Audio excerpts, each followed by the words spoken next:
Well, hello, friends. Welcome back to the car. Today is going to be a very personal video about drugs and addiction and my own history with these things. Um, if you don't already know, I am an addict in recovery. I've been clean and sober for 1,333 days, and it's something that I'm extremely grateful for. And today I have a happy and healthy life, but it wasn't always like that. Uh, and on this YouTube channel, I've been pretty open about my past and the fact that I've had struggles with drug abuse and with isolating myself and lying to people to maintain appearances and things like that. And because I've been open about it, a lot of people feel comfortable reaching out to me and sharing their own stories and their own struggles. And this is something I really love because I believe that sharing is key to recovery from these things. But anyway, today I wanted to make a video about the single most common thing that people ask me on this subject, which is, "Hey Andreas, which drugs did you use?" And I don't know why people are so curious about this, but I've had so many messages from people wanting to know about this. So I thought, all right, fine, let's just address this question, and I'll make a video out of it. And I don't know if I'll be able to get through this super coherently, but I will try, because this subject can be a little rough sometimes, especially when I start sort of digging in the past. But anyway, I started drinking alcohol as a teenager, and I thought it was the best thing in the universe. And I was happy doing just that for a while. I think I started drinking when I was 14, and it wasn't until I was 16 or 17 that I tried smoking weed the first time, and it didn't really make a great impression on me. I didn't think it was that interesting. So I kind of stuck with the alcohol for many years. And the next time I tried weed, I would think I was 24. And that time it made a huge impression on me. And I was really impressed and started wanting to do it more and more of it and more often. And it sort of escalated to the point where I was a daily smoker when I was 25. I would just come home after work and get high. And I remember back then that by the point that seemed normal, because it was a gradual process. It wasn't just like, oh, weed is great, and then 2 weeks later I'm smoking every day. No, it took like a year or so of gradually increasing frequency until I felt comfortable doing it every day. And but I remember that at some point when I was smoking every day, it seemed like the most normal thing in the world to me. And that's when I started to introduce other things as well. And it's a little bit cold here, actually. I'm gonna put on the sweater. Just a second.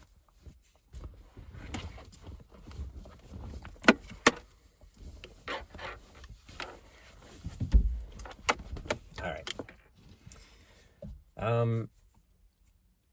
Yeah, so it seemed like it was the most normal thing in the world to smoke weed every day. And that's when I started getting interested in party drugs. Because when I was drinking alcohol, I used to go out a lot and just go out to bars, nightclubs, things like that. Things like kind of normal things. But as I progressed into weed smoking, I sort of became more paranoid and didn't really want to go outside because I was afraid that I would get in trouble for the weed. And I was just also weed makes you paranoid. at least makes me paranoid. So I wanted to stay at home. And at some point, I started messing with party drugs like MDMA and amphetamine. And they sort of made it so that I could go outside again. I felt like I could go out and enjoy nightclubs and stuff, because these drugs, they really bring up your mood and make you really sociable and affectionate and things like that. And I remember at the time it felt like a relief, almost like, oh, finally a solution a solution to my weed making me paranoid thing. It wasn't to smoke less weed, it was to use party drugs to counteract the paranoia of the weed.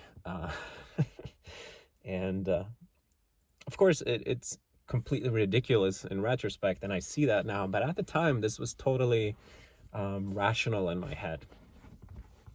Anyway, so they started doing MDMA, and if you're familiar with MDMA, it's not really something you can do every day, because it sort of depletes your serotonin storage in the brain. So if you do it 2 days in a row, then or just 2 days close to each other, you're going to be pretty burnt out for a week or two. At least I was.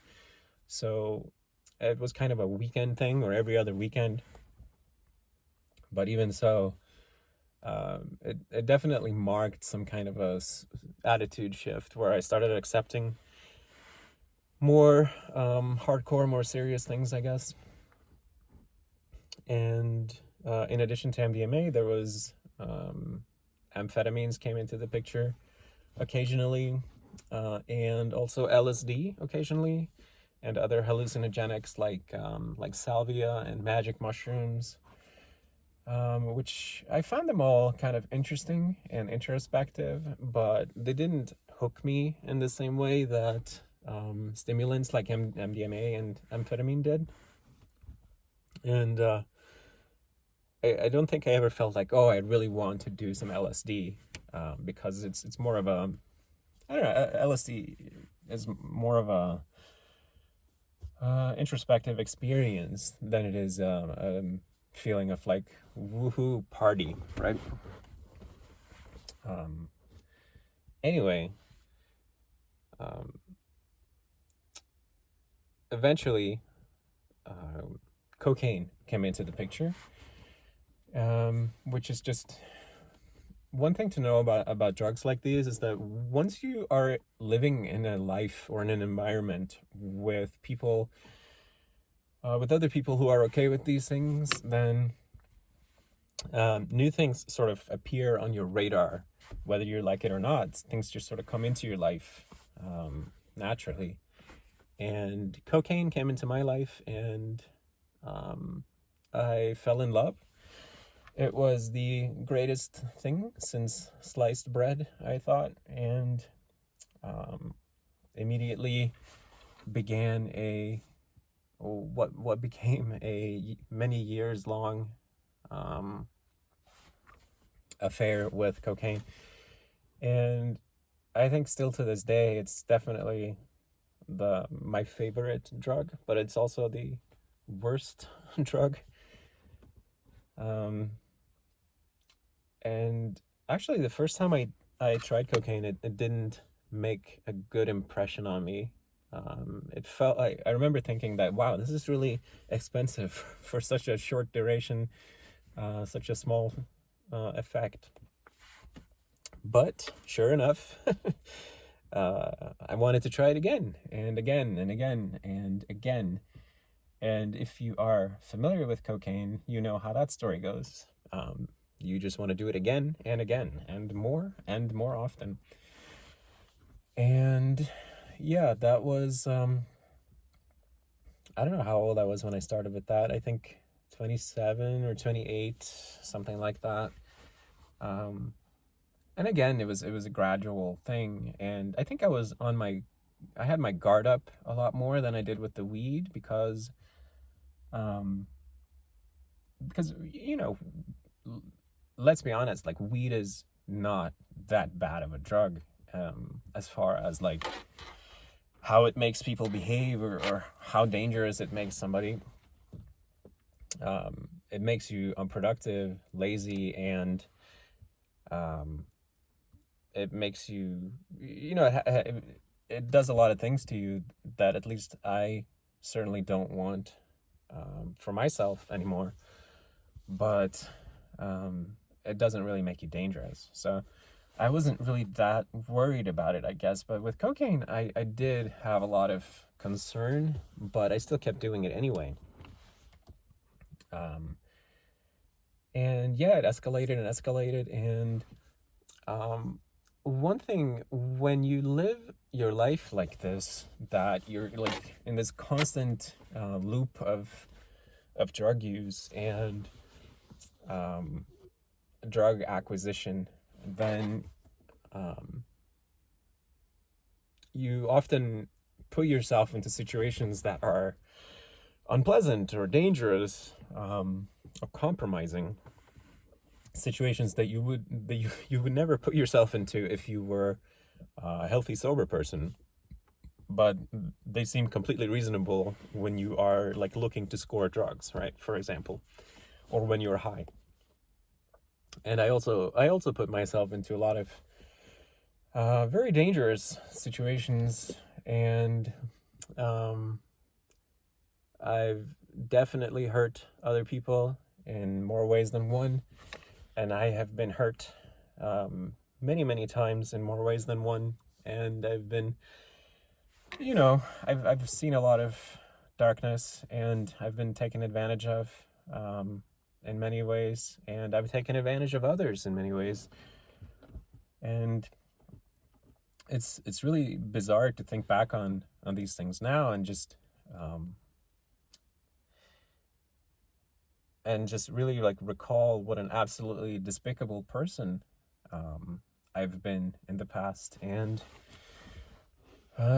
it's something that it has taken me years to come to terms with, and like sort of be able to compartmentalize and really accept that this is part of the past and I can't change it. All I can do is like live better and forgive myself and ask forgiveness of others, and accept whatever their answer is.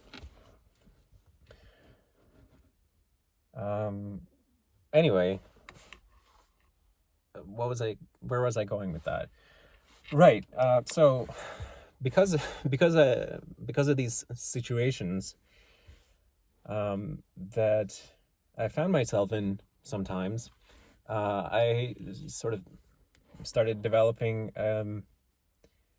very serious concern about violence, let's say, and I became very afraid of people being violent to me. And because the way I reasoned about these things was that the solution to any problem that you have is probably going to be chemical, then what I came up with was, well, if I'm afraid of violence, what I should do is just take steroids, so I become bigger and stronger, and then I don't have to worry about that.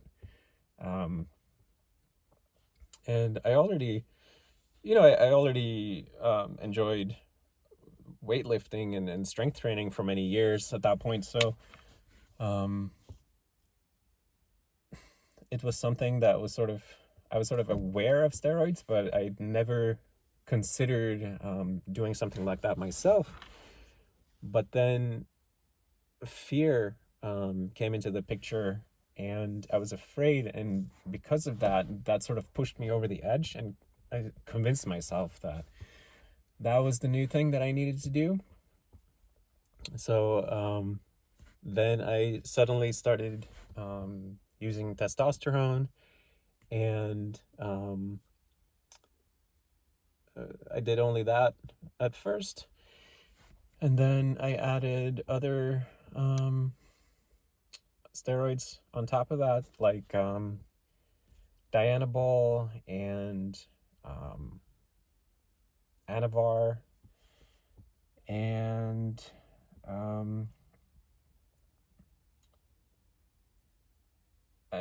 like various compounds to sort of regulate the body, because when you start taking exogenous hormones, then your body sort of compensates by upregulating a bunch of other things, and then you have to take suppressing medication to put everything into balance again. And but I guess those aren't really drugs in the same way. They were sort of like drugs to counteract the effects of the first drug. But yeah, I was doing that, and I remember when I was doing the most of these things, I think I got my body weight up to 110 kilos or something like that when I was the heaviest. And that was it was pretty rough. Even though I was like mostly muscle at that point, it was it was a really heavy existence, and really nothing fun about it. Just felt bothered all the time, and like I remember I had this labored breathing, and every night I would snore super loud and super annoying to anybody within within earshot. And I remember my arm would fall asleep randomly and things like that. And but I still did it, and I was cycling on and off of steroids for like a couple of years doing that. And at some point I felt like I was getting too heavy, I remember. So but I didn't want to like train differently. I wanted to continue training the way I was, but I wanted to lose some weight. So somehow I came up with the solution that I should use these extreme fat burning pills, which I ended up doing. And there's this what's it called? It's an industrial paint. I think it's an industrial yellow paint something or other that is called DNP, which is incredibly dangerous, and it heats up your body, I guess, by poisoning it, and it makes you burn fat extremely fast. And I found this online community where people talk about these things, and I thought, like, wow, that sounds like the quickest possible solution to my problem of feeling too heavy. So I got into that, and I would do like a 2-week cycle, lose way more weight than anybody should lose in 2 weeks. And I remember feeling awful, but thinking, wow, this is really great because the weight is just coming right off. And I didn't even, and I knew that it was dangerous, but at the same time, I just couldn't think clearly about it because it seemed so convenient and efficient that I just compartmentalized all of my safety concerns, even though this is something that actually easily kills you if you take too much of it, or if you have a bad reaction to it. It's not safe at all to use, but I still did because I wanted the quick fix. And I guess that's something that that was kind of a theme, I guess, throughout this whole experience, that I always wanted quick fixes for things. And the search of a quick fix, I guess, led me to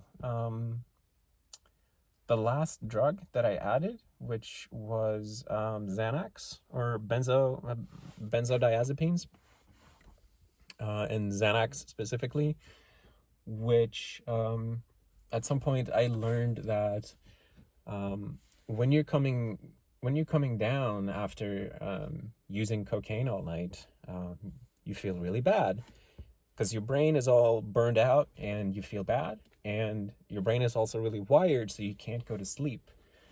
And I had just dealt with that for a couple of years. I thought like, oh, that's just part of it, and you just have to tolerate the come down. It's part of the fun. Or no, not part of the fun, but it's sort of the price you pay for all the fun you have on the way up. But then I somehow learned that if you take Xanax or benzos, you can negate much of the bad feelings of the come down, and it's an anti-anxiety medication that's really, really potent, and it just makes you smooth out, and highly addictive, extremely dangerous, and very, very difficult to get off of if you become physically dependent on it, which is really easy to do. So I started using Xanax.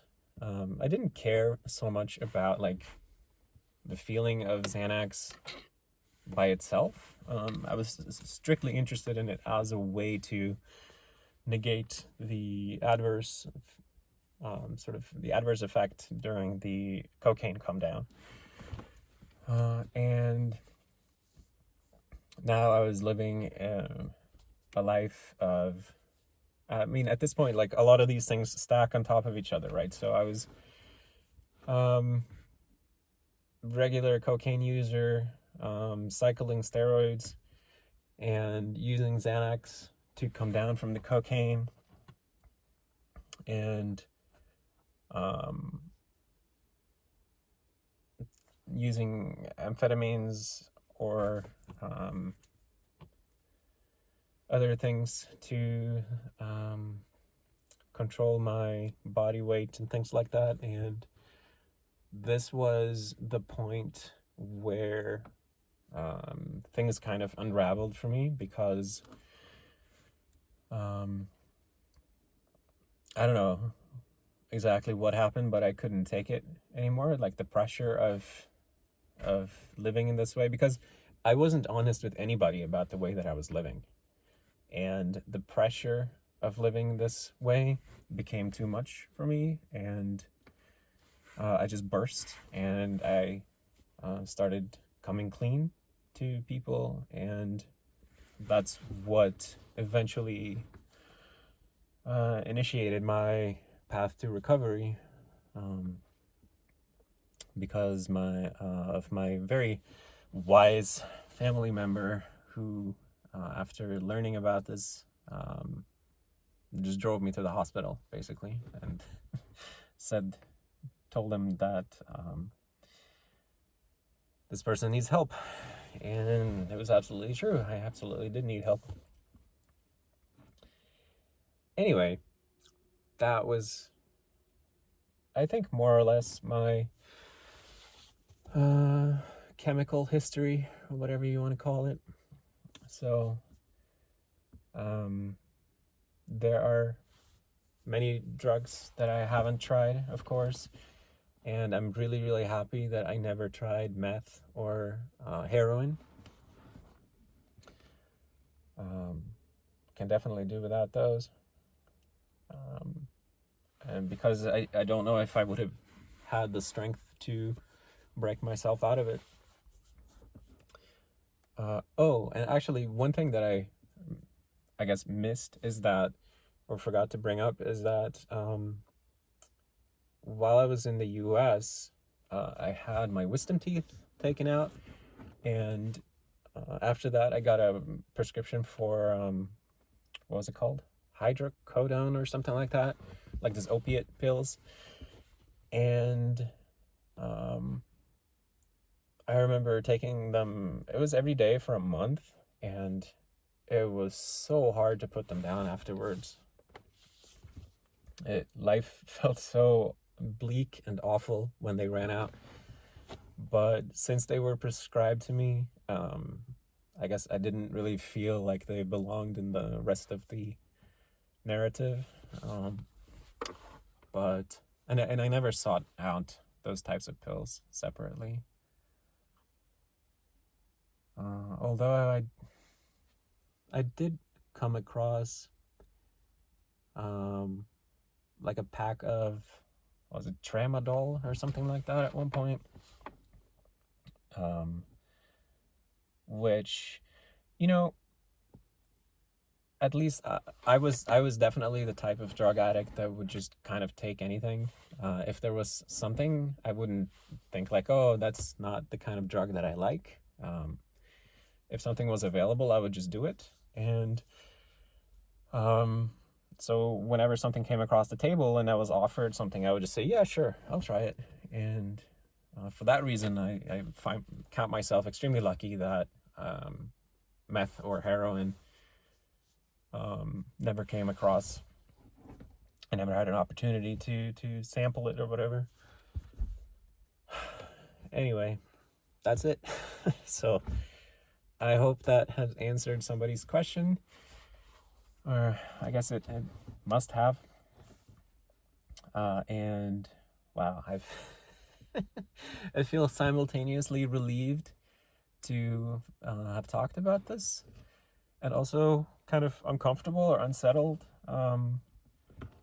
nervous. But these are good feelings, because it's such a great feeling to just tell the truth and just let it out. And I really feel like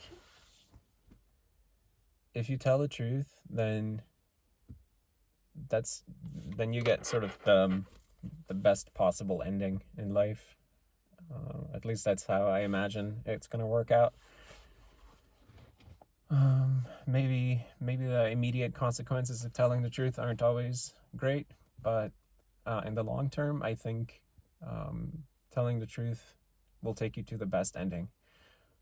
That's why I am committed to that. Anyway, thank you so much for hearing me out and coming to my little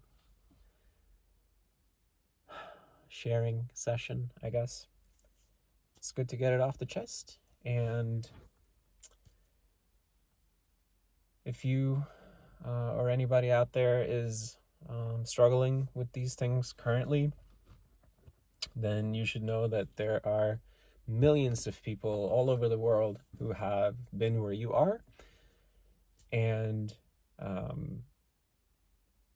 they would probably want to help you if you decide that you don't want to live like that anymore. There are millions of people who would want to help you get out of it, because they know how to do it, because somebody showed them how to do it. Anyway, the first thing you want to do, though, is just tell somebody how you feel. If you just tell somebody that you feel like you're not in control of your life, that is the first step towards a much better life. I can promise you that much. Anyway, I gotta round it off. Thank you so much.